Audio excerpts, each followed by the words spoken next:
Baik, selamat pagi buat kawan-kawan semua. Selamat pagi juga buat kawan-kawan jurnalis. Selamat pagi juga buat seluruh rakyat Papua yang sedang menyaksikan siaran langsung petisi rakyat Papua.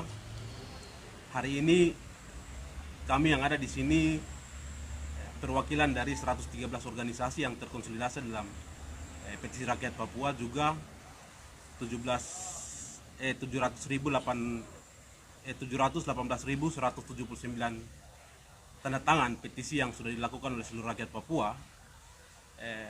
Ingin menyampaikan beberapa pandangan terkait dengan hasil pertemuan nasional yang sudah kami lakukan, yang telah kami putuskan melalui rapat nasional dengan beberapa resolusi yang sudah kami putuskan akan kami sampaikan lewat konferensi pers yang disiarkan secara langsung. Untuk sebelum saya masuk langsung ke dia punya hasil resolusi, nanti saya akan kasih waktu ke beberapa perwakilan organisasi yang ada di sini untuk menyampaikan beberapa pandangan. Mungkin saya kasih waktu 2 menit untuk beberapa pimpinan organisasi yang ada di sini untuk menyampaikan pandangan atau sikap organisasi. Ya, mungkin saya langsung saja ke kawan dari kiri saya paling ujung, kawan Yohanes dari Grand.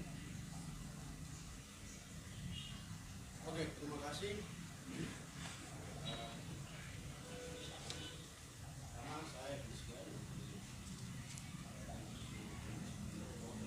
Seharusnya memandang paket ekonomi khusus jilid 1 maupun jilid 2 yang sedang dipaksakan oleh MPRI dan setelah Papua dalam paket kebijakan politik Indonesia terhadap West Papua sebagai alat untuk tetap mengimprovisasi rakyat Papua dan juga tanah Papua, dan juga terus melanjutkan praktek eksploitasi yang hari ini secara terang-terangan sangat membuat negara terlibat aktif di dalam memberikan izin-izin atau konsesi-konsesi investasi terhadap perusahaan-perusahaan milik kapitalis di tanah Papua, yang hari ini dampaknya jelas kita lihat mana perampasan lahan sangat masif, penghancuran ekologi, sumber-sumber penghidupan oleh rakyat yang dimiliki oleh rakyat Papua. Ini dilakukan penghancurannya secara masif, dan aktor utama di balik ini adalah kolonial Indonesia, tapi juga kapitalisme global yang hari ini sedang bercokol di tanah Papua. Oleh sebab itu, kami dari Komunitas Green Papua sangat jelas bahwa kami menolak kebijakan politik yang dikeluarkan oleh kolonialisme Indonesia atas tanah Papua di bawah perintah tuannya imperialisme yang hari ini sedang bercokol. Kami secara tegas dari Komunitas Green Papua menolak apapun tawaran kebijakan politik yang akan menghancurkan ekologi di tanah Papua dan juga mengancam manusia tanah Papua, manusia yang ada di atas tanah Papua, dan kepentingan yang terus menindas hak politik daripada rakyat Papua untuk bebas menentukan kebudayaannya, pengelolaan sumber daya alamnya, pengelolaan ekonominya, pengelolaan demokrasi dan lain-lain, yang hari ini secara nyata menjajah, menindas dan juga terus mengeksploitasi tenaga kerja manusia Papua dan juga anak Papua. Sikap kami tegas, kami akan terus menolak petisi kami melalui petisi rakyat Papua. Kami akan terus menolak politik kolonial maupun kapitalisme yang hari ini sedang berlaku. Terima kasih.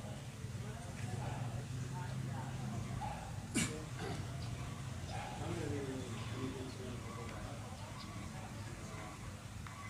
kami menganggap bahwa Indonesia ada di atas tanah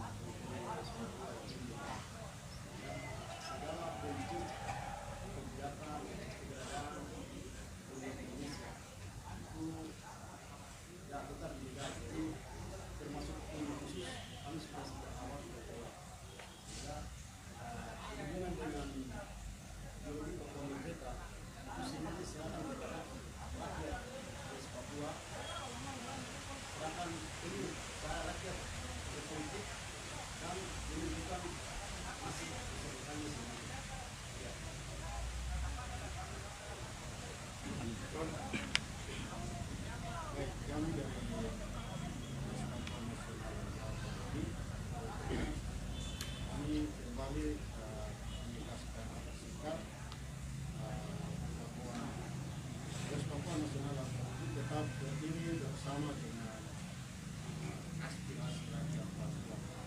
rakyat Papua hari ini, rakyat Papua sudah sejak lama hanya menginginkan satu, menentukan nasibnya sendiri untuk bebas memberikan negara Papua.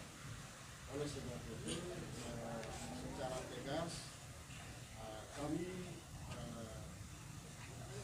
bersepakat dengan 113 organisasi yang tergabung dalam Divisi Rakyat Papua menolak dengan tegas ini periode ketiga dalam kebijakan rakyat Papua telah melakukan perubahan sejak lama, mulai tahun 2006 dan mengotori rakyat Papua. Kemudian tahun 2010 yang menghasilkan resolusi bersama dengan MRP, Majelis Rakyat Papua, hasilnya dibawa ke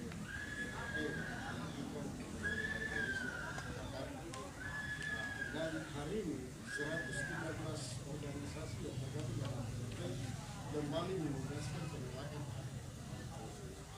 Jakarta rupanya seperti tadi rekan-rekan saya sudah sampaikan bahwa pemilih khusus merupakan resolusi versi Indonesia yang dipakai tetap melegalkan penjajahannya atas tanah Papua. Semua ini karena bagaimana supaya menguasai bagian dalam rakyat Papua tidak pernah diinginkan, tetapi bagian Papua tetap diinginkan oleh pemerintah Indonesia. Hal ini terbukti rakyat Papua hari ini mengungsi di wilayah-wilayah mereka, meninggalkan wilayah-wilayah mereka seperti di Juga, di Banjaya, di Maibrat. Rakyat Papua meninggalkan kampung halaman mereka. Pemerintah Indonesia tidak pernah meninggalkan yang hanya meninggalkan. Oleh sebab itu, secara tegas kami menolak segala bentuk kebijakan pemerintah Indonesia dan pemerintah Indonesia. Secara tegas kami akan sudah lama kami sudah bilang bahwa pemerintah Indonesia adalah negara yang ilegal, mereka merampok, merampas, membunuh. Tuhan telah membagi-bagikan wilayah serta musuh-musuhnya bagi bangsa. Itu adalah tanah yang memberikan wilayah dan musuh Indonesia tidak boleh Indonesia.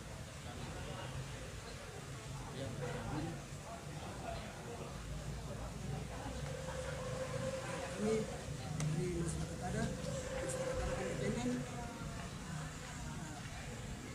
kembali menyatakan sikap bahwa Otsus adalah produk dari kontinen imperialisme di tanah Papua melalui kekitangannya kolonialisme Indonesia. Keberadaan Otsus di Papua membawa malapetaka untuk masyarakat adat Papua itu sendiri. Masyarakat adat Papua adalah korban dari kepentingan kolonialisme imperialisme di atas tanah Papua. Otsus Jilid 1 dan Otsus Jilid 2 yang sekarang melalui sepihak dimenangkan oleh didorong secara paksa tanpa proses demokrasi yang masuk akal, itu telah dipaksa oleh kolonialisme Indonesia tanpa melibatkan rakyat Papua untuk mendorong dengan paksa meluluskan otonomi khusus. Kami melihat bahwa dengan didorongnya otonomi khusus, disahkan otonomi khusus secara paksa adalah kepentingan Indonesia untuk terus menanamkan kepentingan modal di atas tanah Papua. Oleh sebab itu, kami masyarakat adat independen yang telah bergabung dalam petisi rakyat Papua akan terus mendorong rakyat Papua untuk terus melakukan perlawanan menolak otonomi khusus. Sekian, terima kasih. Ya, saya mungkin 3 hal yang mau tanyakan, tambahkan. Pertama itu Otsus itu seperti awan di gunung. Jadi rakyat Papua tidak merasakan karena dia hanya hinggap di gunung. Jadi rakyat Papua melalui otonomi khusus, rakyat Papua hanya jadi objek, bukan subjek. Itu pertama. Yang kedua itu bicara otonomi khusus itu persoalan uang dan nama. Esensinya tidak dirasakan. Terus yang berikut, yang ketiga itu adalah Otsus itu adalah nasionalisme Jakarta terus memaksakan orang Papua menerima. Hanya kepentingan oligarki dan kapitalis, tidak ada keuntungan bagi rakyat Papua. Jadi sekali lagi, semua kebijakan paket otonomi khusus sampai dengan saat ini jilid kedua disepakati secara sepihak, itu hanya orang Papua jadi objek, bukan jadi subjek. Terbukti terakhir melalui otonomi khusus jilid kedua, semua kebijakan tidak diberikan kepada pemerintah daerah. Artinya secara tidak langsung pemerintahan sipil di Papua tidak ada. Pemerintah Provinsi Papua dan Papua Barat sudah diambil alih oleh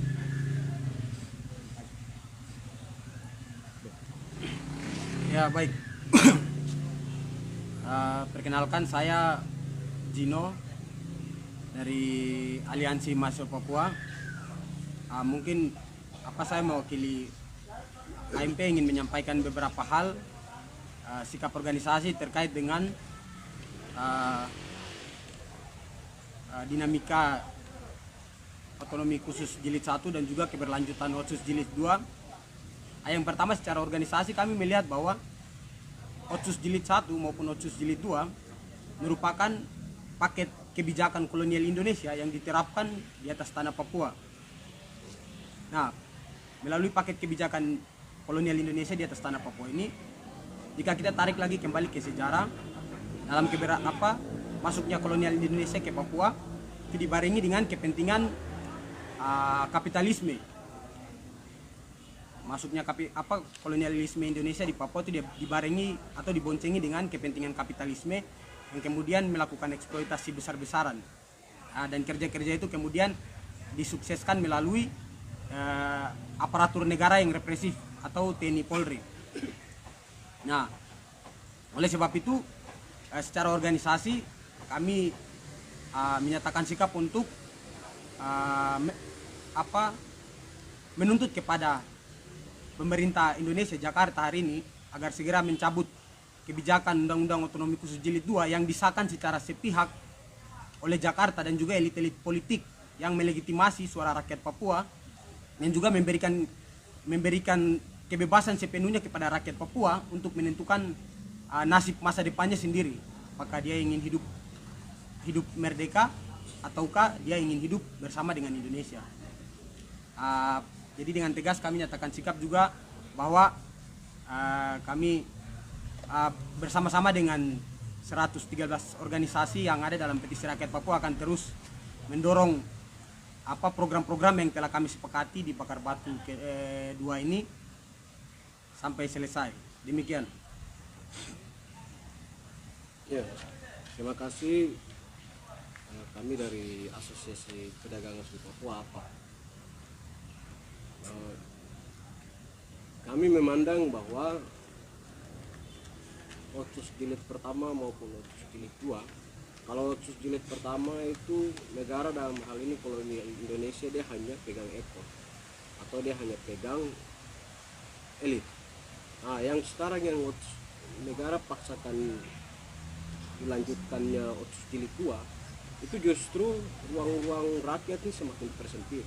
Semua kebijakan daerah, pemerintah, bahkan sampai ke sektor-sektor ekonomi, sektor-sektor pendidikan, pertanian, perkebunan, UMKM, dan lain-lain, semua sekarang melalui Jakarta.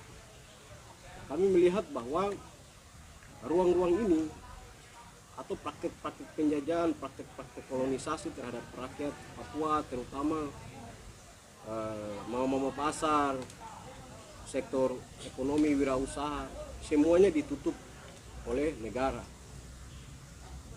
di bawah pemberlakuan Undang-Undang Otsus yang dipaksakan oleh Jakarta pada 2021 kemarin November. Nah, melihat situasi ini, kami organisasi juga berfront di dalam petisi rakyat Papua menolak dengan tegas keberlanjutan Otsus.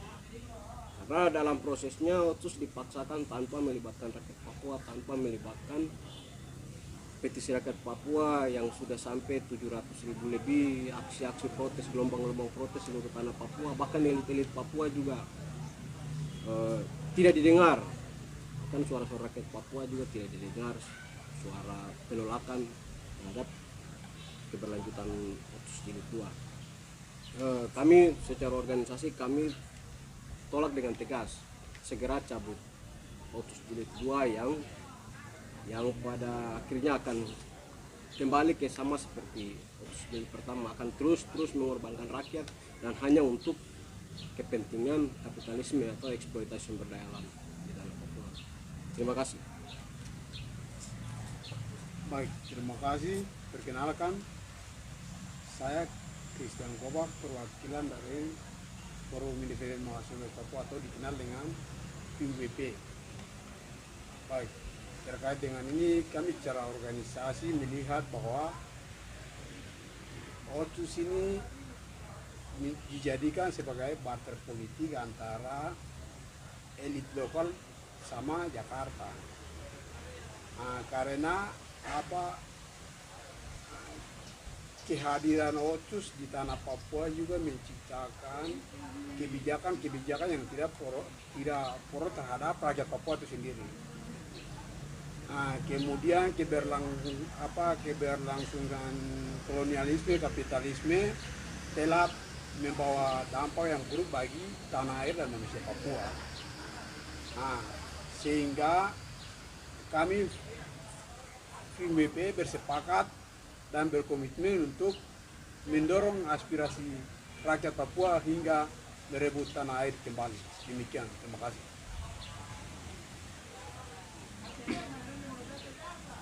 Baik, terima kasih. Nama saya Filipus Sobaha dari Solidaritas Nasional Mahasiswa dan Pemuda Papua. Kami Sonamapo juga terlibat di dalam petisi rakyat Papua atau Otsus Jilid 2. Ini di tahun yang baru, tahun 2022, kami masih tetap konsisten bersama-sama dengan PRP untuk melakukan penolakan terhadap Otsus Jilid 2. Kenapa kami merasa bahwa Otsus itu harus ditolak? Ya, secara hukum tapi juga secara politik tadi sudah disinggung oleh beberapa teman-teman perwakilan dari organisasi yang juga ada di dalam PRP. Kami Sonamapo sendiri tolak pertama, ya menurut hemat kami secara logika atau filosofi orang ini makanan basi Otsus ini. Ini Otsus makanan basi yang terus diolah kembali untuk dikasih makan ke orang Papua. Ini makanan basi. Maka kami merasa bahwa orang Papua kalau tidak mau mati lewat otonomi khusus yang dikasih, maka orang Papua harus melakukan pengorganisiran diri bersama-sama dengan petisi rakyat Papua untuk melakukan penolakan atas otonomi khusus Jilid 2 yang dipaksakan. Kalau Otsus itu dikasih dengan niat yang baik oleh pemerintah Jakarta, maka pemerintah Jakarta tidak bisa memaksakan. Pemerintah Jakarta harusnya melakukan konsultasi yang luas kepada rakyat Papua terkait dengan Otsus. Tapi faktanya itu tidak terjadi. Artinya bahwa ini perlu dicurigai. Kenapa dipaksakan? Tapi juga di pemerintah Jakarta ini juga aneh, sangat aneh menurut saya. Kalau ada sesuatu yang bertentangan dengan ideologi Pancasila atau ada yang coba-coba menentang Pancasila, itu dia akan dikriminalisasi, bahkan akan diburu habis-habisan. Kalau ada yang lawan Pancasila dalam Republik Indonesia. Dan Otsus ini sebenarnya sangat-sangat tidak Pancasilais, tapi kok kenapa dipaksakan di Papua? Demokrasi Pancasila itu kan kerakyatan yang dipimpin oleh hikmat dan jadi artinya harus ada suara terbanyak. Harusnya aspirasi itu dia naik dari rakyat, dari orang banyak baru harus disahkan. Tapi Otsus ini tidak. Ini kepentingan segelintir orang, elit Jakarta, tapi juga orang Papua perut besar, mata uang, mata perempuan. Orang ini yang sahkan barang ini. dipaksakan Otsus ini. Jadi ini tidak sangat-sangat tidak Pancasilais. Sehingga kami dari Zona Mapa bukan cuma menghimbau kepada orang Papua untuk tolak Otsus yang adalah makanan basi, tapi juga kami menghimbau kepada seluruh rakyat Indonesia, tapi juga orang-orang Indonesia, para elit Indonesia yang membela Pancasila, itu harusnya tolak Otsus, karena Otsus ini tidak Pancasilais. Ini sesuatu yang dipaksakan, bukan hasil rakyat, bukan hasil suara banyak, suara terbanyak. Ini hasil kompromi perselingkuhan antara orang Papua, elit Papua dengan elit Jakarta, untuk dapatkan anak haram yang kemudian orang Papua repot-repot kasih hidup. Wah, ini gila. Jadi kami dari Solidaritas Nasional Mahasiswa Papua, kami masih tetap konsisten dengan petisi rakyat Papua tolak Otsus Jilid 2 untuk bukan cuma tolak, bukan kembalikan kepada Jakarta, tapi atas nama rakyat Papua, atas nama tulang belulang orang Papua, atas nama Tuhan Allah pencipta langit dan bumi, kami kutuk otonomi khusus di atas tanah Papua. Ada elit Papua yang coba-coba jamu Otsus untuk orang Papua, dia akan mati 7 turunan. Dia turunan tidak akan dilindungi di atas tanah Papua, atau dia akan mati semua di atas tanah Papua. Begitu juga dengan pemerintah Jakarta. Selama Otsus masih ada di Papua, Jakarta akan terus kena kutuk, akan pernah masuk Piala Dunia. Terima kasih.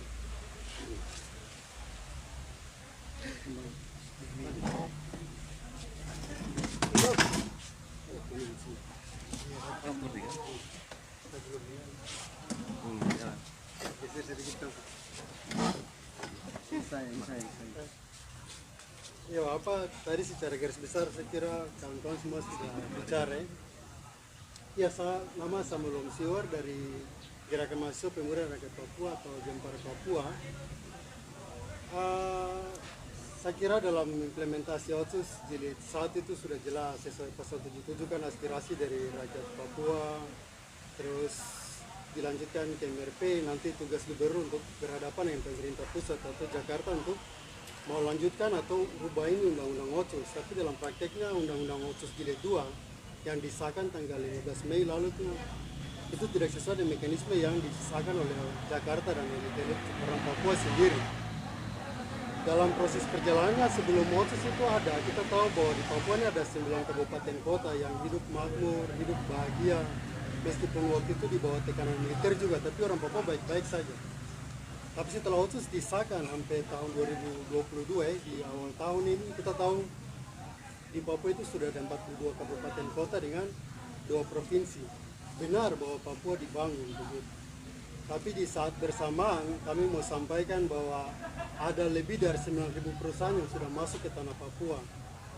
Dan di saat bersamaan juga dari 42 juta hektar lahan Papua, itu sudah 29 juta hektar itu dirampas atas nama pembangunan, investasi, percepatan pembangunan, yang toh di tahun 2021 sejak Januari saja sampai bulan November, itu ada lebih dari 17.000 orang Papua yang mengungsi di hutan-hutan.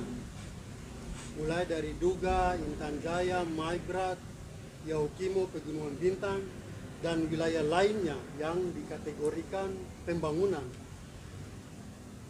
Jadi kami mau tegaskan lagi, kalau Otsus ini berlanjut, silakan masyarakat Papua, tapi juga elit-elit Papua, dalam kategori elit Papua saja, untuk pertarungan Otsus saja dalam 3 tahun terakhir ini 12 pejabat mati untuk pertarungan Otsus di masa-masa akhir.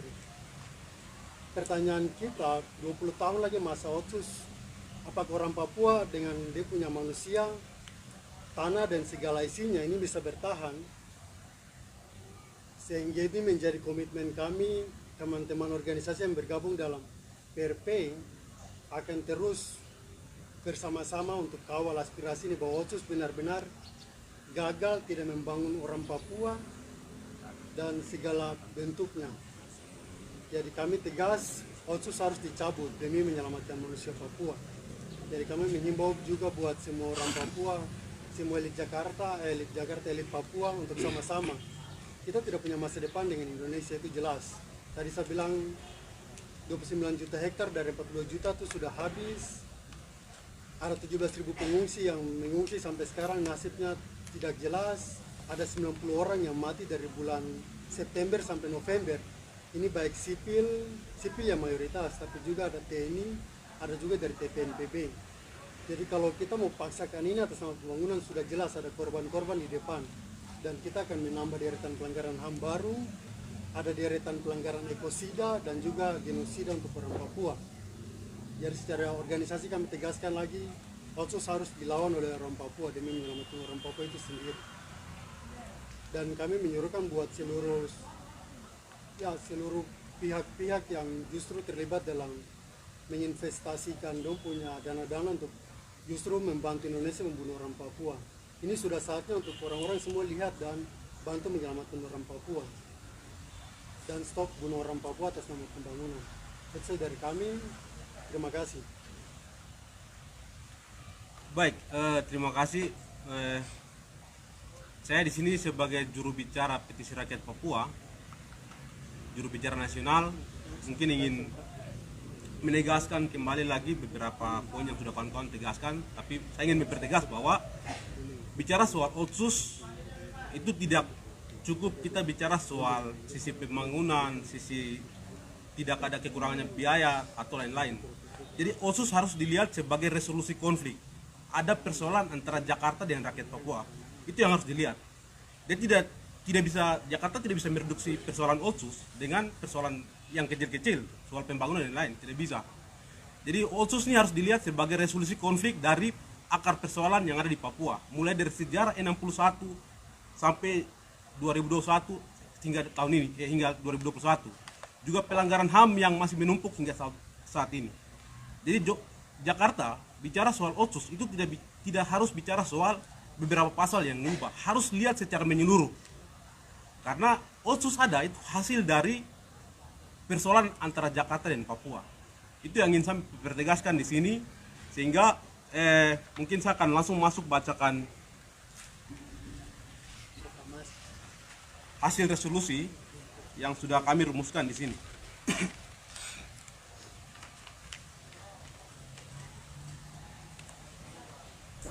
Pernyataan sikap Petisi Rakyat Papua cabut otsus jilid 2. Otonomi khusus otsus Papua telah dipaksa disetujui oleh Jakarta pada November 2021 tanpa mendengar dan mempertimbangkan suara dan tuntutan rakyat Papua di bawah 113 organisasi yang berfront dalam Petisi Rakyat Papua (PRP) yang menolak dengan tegas keberlanjutan otsus Papua. Suara-suara rakyat Papua di dalam PRP dilakukan di seluruh Papua, Indonesia, bahkan sampai di internasional. Gelombang rakyat melakukan aksi demonstrasi terus meningkat dari 2019 hingga 2021. Berujung pada aktivis di seluruh kota-kota di Papua ditangkap, dipenjarakan, bahkan dibunuh oleh negara melalui TNI Polri. Seluruh rakyat Papua melalui tabulasi petisi tolak otsus di seluruh tanah Papua yang dikerjakan PRP yang diumumkan hingga mencapai 17.179 suara rakyat memilih tolak otsus pun tidak didengar oleh negara. Gelombang protes juga berujung pada penangkapan Victor Yemo, juru bicara internasional PRP, dan banyak aktivis di Indonesia dan Papua. Kami melihat dan memahami bahwa kepentingan negara paksakan otsus untuk berlanjut tidak terlepas dari negara telah memaksakan Omnibus Law menjadi undang-undang dan beberapa undang-undang yang direvisi oleh negara. Kepentingan ini tak lain adalah kepentingan kapitalisme, kolonialisme, dan militerisme di Papua. Pengiriman TNI Polri, dan BIN terus berlangsung hingga hari ini. Eksploitasi sumber daya alam seperti Blok Wabu, pertanian di Kerom, Yaukimo, perkebunan sawit di Merauke, Nabire, Sorong, dan lain-lain semakin besar dan meningkat. Omnibus Law, Undang-Undang Otsus, dan semua undang-undang yang dipaksakan diberlakukan adalah untuk kepentingan investasi pengusaha-pengusaha besar internasional dan nasional, dan dibackingi oleh kekuatan TNI Polri dan BIN dengan jumlah yang sangat besar. Melihat dan memahami situasi ini, maka kami 113 organisasi yang berfront dalam Petisi Rakyat Papua (PRP) menyatakan sikap. Satu, PRP dalam manifestasi sikap politik rakyat West Papua yang menolak keberadaan dan keberlanjutan Otsus di West Papua.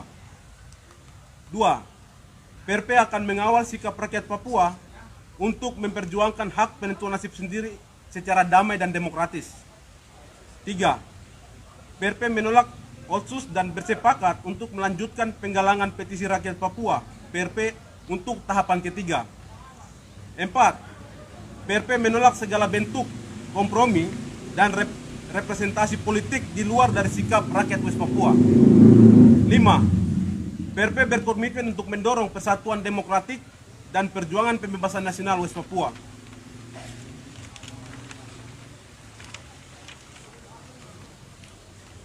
6. PRP mendesak pembebasan Victor Yemo, juru bicara internasional, seluruh tahanan politik West Papua tanpa syarat. Demikian pernyataan sikap ini kami buat atas perhatian dan solidaritas solidaritas kita untuk terus menolak Otsus. Kami ucapkan terima kasih. Port Numbai, 5 Januari 2021. Juru bicara nasional Jeffrey Wenda.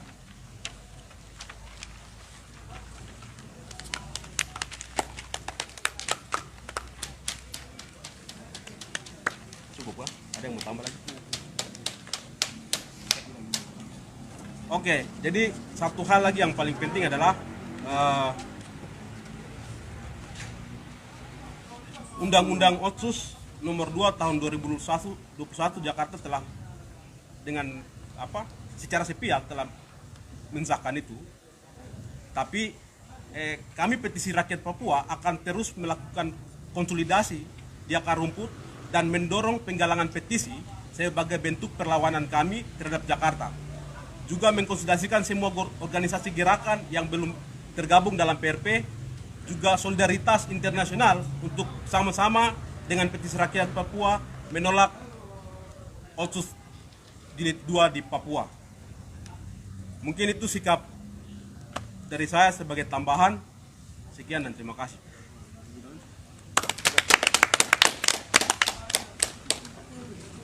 Papua Merdeka! Papua Merdeka! Papua Merdeka! Otsus! Tolak! Otsus! Tolak! Papua Merdeka! Papua